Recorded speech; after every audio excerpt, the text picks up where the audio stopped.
Hi everyone, it's Mary Karen. And Beth.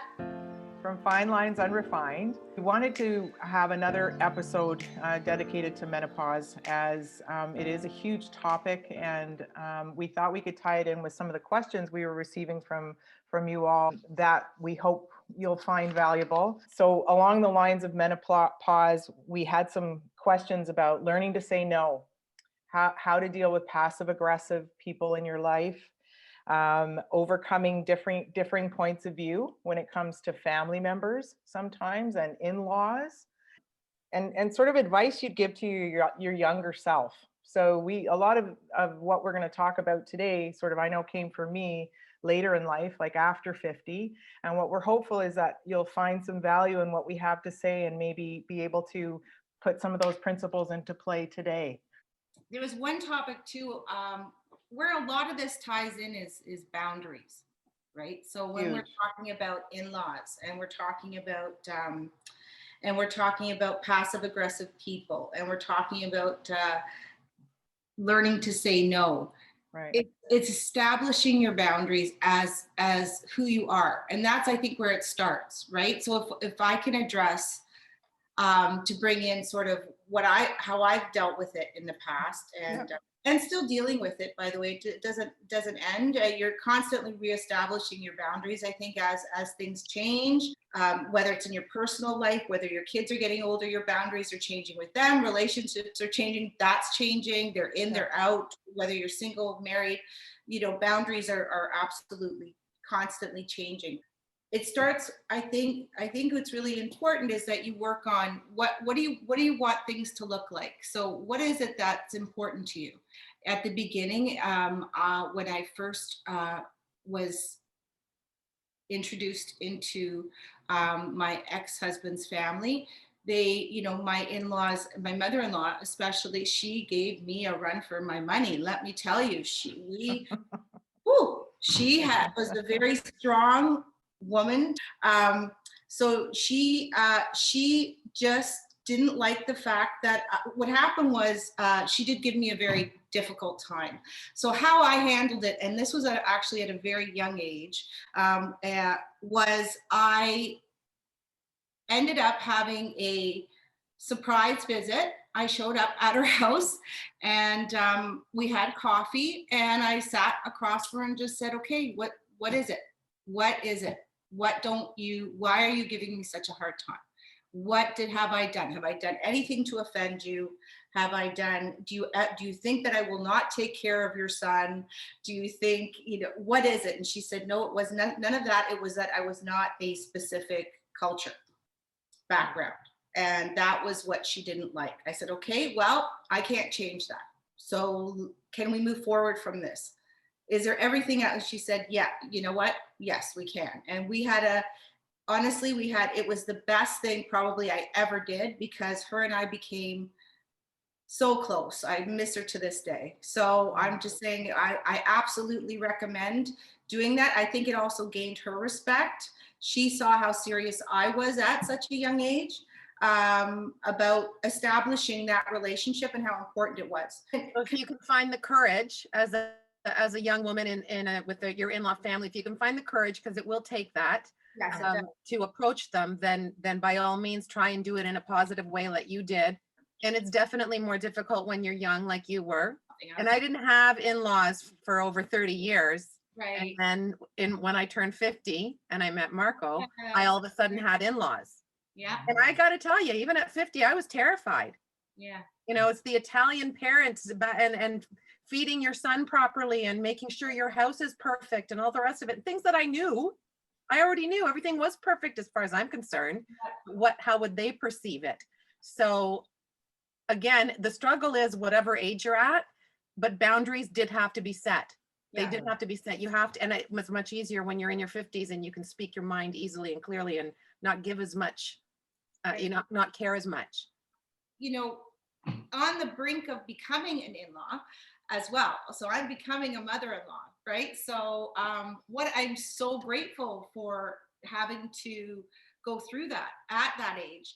and learning that, and feeling how difficult it was and how much I wanted to please, but also knowing no matter what I did before that, there was nothing I could do because I couldn't change who I was, right? I was what I was. I'm Italian. That's just that's how it is. I so appreciate that, going through that experience now at this stage, looking at becoming a mother-in-law, and respecting those boundaries. So that's a whole different, hat I'm wearing, right? But I'm so conscious of it. Absolutely. Mayor? Yeah, just jumping in there when you're talking about in-laws. Again, I had an amazing relationship with my in-laws. I didn't feel like there was any challenges there. But what I will say is, what I realized is how much my need to be liked led so much of my allowed me to have blurred boundaries in a lot of places in my life. So as I feel like as I aged, or got over 50, I guess that would be when it changed for me. It was that's what I never thought I cared so much. Right. That was the big kind of aha for me, was wait, I don't like this behavior. I don't like what someone's saying, or I don't like that someone's being discriminatory, or somebody's, doing all, and I wasn't having my voice. So I found that as kind of the veils kind of came off as I aged, and going through the changes that I went through, it's a lot easier for me now to sort of have those conversations. Well, I don't think we had the voice that we now have, that our kids, our daughters of that age, we didn't have. We weren't. That's true. Yeah. Yeah, but also that it's okay to have a different opinion. Yes. So I mean, a lot of what we'll say in our households now is, we may not agree. We're not going to agree on this. You think this way, I think that, but we can love each other, and we can live in this, we can get along. Because it used to feel like kind of there had to be a winner in those situations. Yes. And I feel like that's been it's just the temperature in the home, just sort of everything, The when game we can, changer. You finally absolutely. Yeah. Absolutely. You can agree to disagree, even with 100%. in-laws, even with friends, even with other members of your family. We're all allowed to have an opinion and a voice, and we shouldn't be afraid. And that leads into the passive aggressive. People have ways. You got to stand your ground. You have to be respectful and proper, and do the best you can, and try sometimes walk away from situations. They're not always going to end up, like yours, Beth, with your mother-in-law, who ended up being one of your best friends, bless her heart. And it won't always work, but we got to give it our best shot and not lose who we are. And that's whether you're 20 something getting married, 30, 40, 50, whatever it is, you're going to be dealing with people who are not going to have the same point of view. There's a lot to be said for having the strength to have a voice, and it's not easy. I'm going to jump back to that again, because when you are setting your boundaries, we do have a lot more gusto, guts. We're fearless. We're more fearless when we're older than we are younger, in a weird way. You have different fearlessness, but when you're afraid to speak up, and I think it ties in, as you're saying, Beth, so many different aspects of life, but especially to our daughters, our sons too, but to our daughters, speak up. If something is not right, if somebody is stepping on that boundary line, if it doesn't feel right, speak up. Tell someone and get some advice, or feel it out. So if it is an in-law, you're feeling bullied, or they're saying something not quite nice, because let's face it, at the end of the day, who's ever going to be right enough for my child? Is anyone going to be perfect enough? We'll do the best we can, and we'll love you if they love you. But as far as mother-in-laws, becoming mother-in-laws, which we are hopefully all going to, but Beth, you are on the road to that right now. It's true, what we've gone through and what we've learned and where we're at now will definitely help in that relationship, because you've been there and you've learned, and you now know your boundaries, so you can respect theirs. Because when you are speaking up, there's an element of risk, right? There is an element of risk. There's an element of fear. So there has to be something in you that's prepared on which way it's going to go. Yeah, but not everybody's going to love you. You said, Mare, you thought that you needed everyone to like you. And most of the young people, young girls and boys, men, whatever, when being introduced to a new family, you want to be liked and loved. For sure. But you also are a person who comes from their own place, and you do need to have your own voice, Yeah. respectfully, carefully, Yeah. tread lightly. You don't want to upset the apple cart on either side. You don't want an upset mother-in-law, and you don't want an upset partner. No. So you do have to find a way. Sometimes it is agree to disagree. Sometimes it's under the rug if it's nothing that's going to be too big later on. But with your partner too, I think another big one is try and be as honest as you possibly can.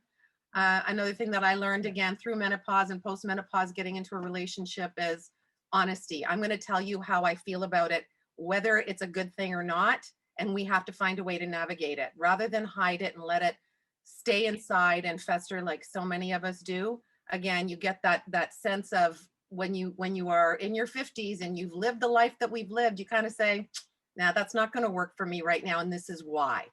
Absolutely. Well, and when you were talking about like, so need to be liked, again, isn't only within, it's sort of a theme that kind of can run your life. Nothing's mutually exclusive, right? It doesn't happen in just one part of your life. It happens everywhere. So I think, yeah, the faster you kind of get that lesson in a kind of respectful way to be true to yourself, but still be careful and loving with the people you love, or not, or in like you both said, it can be challenging, and there's going to be times when they're not going to agree, or they're not going to kind of come to behave, or things won't turn around in the way that you thought they would. Right. But again, when you aren't true to yourself, you end up falling over it. It ends up finding you anyway. It does. It comes back to bite you in the ass. Yeah. Right? So, and so I just sort of say, whether it comes through your health or through a failure in relationships, right? Because things just build up so much, you never deal with it, you just trip over it. So, the better we get at communicating how we feel, like you said, Care and Beth, about establishing those boundaries and stuff, and just that we may not agree at times, but you can still love each other even though we don't agree. I think the big point here is that it's constantly evolving, like you said, Beth. It doesn't stop. It just constantly is changing. No matter how old we are, whatever situation we face in, we're going to come across this. So it is about learning your boundaries and being able to speak about them and speak up about them. It's being honest with yourself. Therefore, you can be honest with others. As long as you, again, Beth, you said, be prepared for what the end results could be. It really makes for a happier human being in life, honestly, right? Because it's like to take things so personally all the time. You carry it all. Brutal. It's brutal. It steps on you. It pushes you down. Yes, it does. It does. So it's all encompassing. We'll talk more about finding joy, right? In your life, bringing more joy in, and that's what we definitely want to be, and what we want to be about. Fine lines unrefined is finding those joys, bringing in those joys. That's definitely one step I know that has helped me.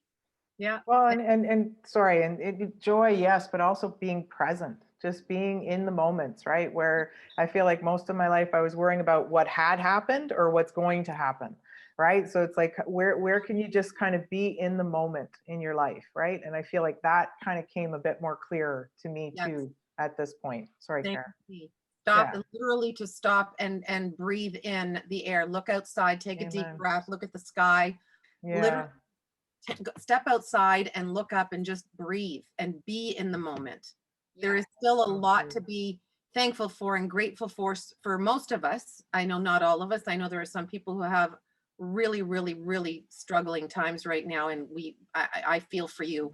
And if there's anything we can do to help that, please let us know. If you're listening, if there's something, send us a message privately. We can chat, we can talk, just so that there's a support group, because we do need each other in life, and being kind is another big topic these days, and it's something that should always be part of who we are, and we don't always do it, and we do get angry and frustrated and enraged at things that are not in our control at all. But if you can find a way to be kind, lend a hand, reach out to someone, or let someone know you are here to help through those times, do it. Join the conversation and participate, and let's get through this stuff together. Menopause, COVID, life, death, marriage, divorce, all of it. Yeah. Let's do it. In friendships, it's not, you don't always have to have the answer. You just need to be there. Good times and bad. That's it. That's it. And that's what we're here for. That's what we're here for. Thank you, Well, guys. thanks, ladies.